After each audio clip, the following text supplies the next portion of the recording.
Good morning, guys and dolls. And this is the tiredest I've ever been.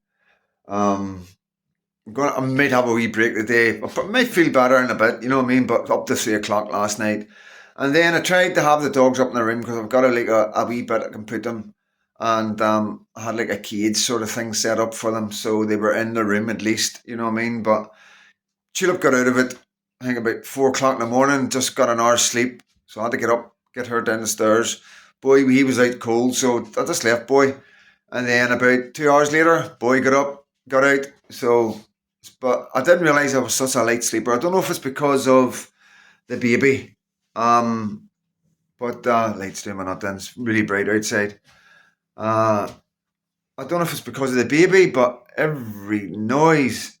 Um, yeah, and then constantly chanting the baby, and she's pulling the blankets up over her face, and then you don't know if it's too warm, you know what I mean, with the heating on and stuff like that. And yeah, nightmare, absolute nightmare, like trying to get a decent sleep. And I just feel like I haven't slept. I really do. I feel like I haven't slept a wink, guys.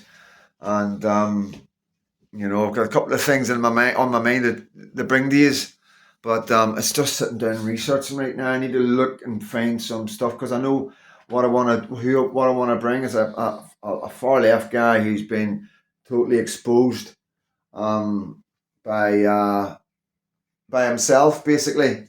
So the US aid thing. Rory, this guy's called. I can't. I'll stick his name up, or I'll stick a wee picture of him up in his name. And basically, him and his wife have been doing quite well off the old Biden administration, the old USAID, US aid. And, it turns out like she's getting £1 million a year. They teach Afghans something like modern art or ancient art or something crazy like that.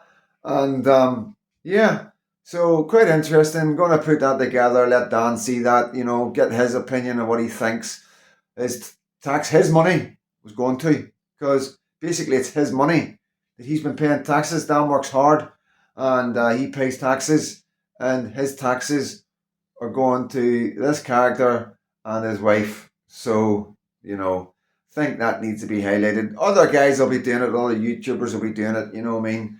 I imagine British Lorder will be on it. He's more than welcome. I'll do my wee bit as well. Doesn't make a difference who does it first. You know what I mean? It's just highlighting it. And that's all it is. We're just highlighting what the far left are like, what they're all about, why they behave the way they behave, why they're destroying the country, why they don't care that they're destroying the country. And I keep on telling you because they're not going to be here. They're not invested in the working class areas. They don't care.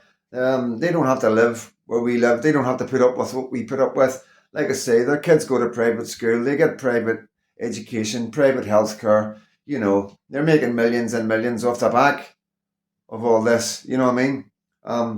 They are. They get their salary on the back of the right, the split between the right and the left, and basically it's all about immigration. I never knew about right and the left, to be honest with you. You always heard about the far right and the far left, but you never really right and the left. It was always centrist. Our politicians, I always felt, were very centrist, and now, we've got these characters that are just horrible, horrible people that don't care about the country and actually they enjoy, because they look at everybody as just far right racists. If you don't like immigration, you're just a racist. So they enjoy watching us behave the way we behave, because that's what they're wanting. They're wanting to cause as much harm and destruction in our areas as they can, and because it's an inner hatred of working class men and women. It is. You get a lot of snobs and posh people. They just hate. You know what I mean? I think it's because we have more fun.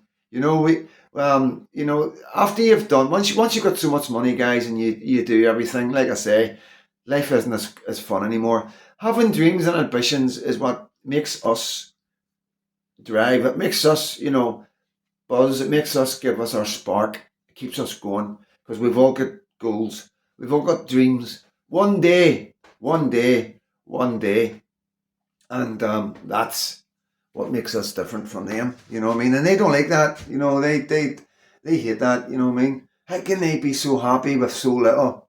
You know, because we got God, probably one of the reasons. Like, but you know what I mean? Yeah, totally exhausted, guys. Going to maybe try and get an hour sometime today. You know what I mean? Once Lucky goes down.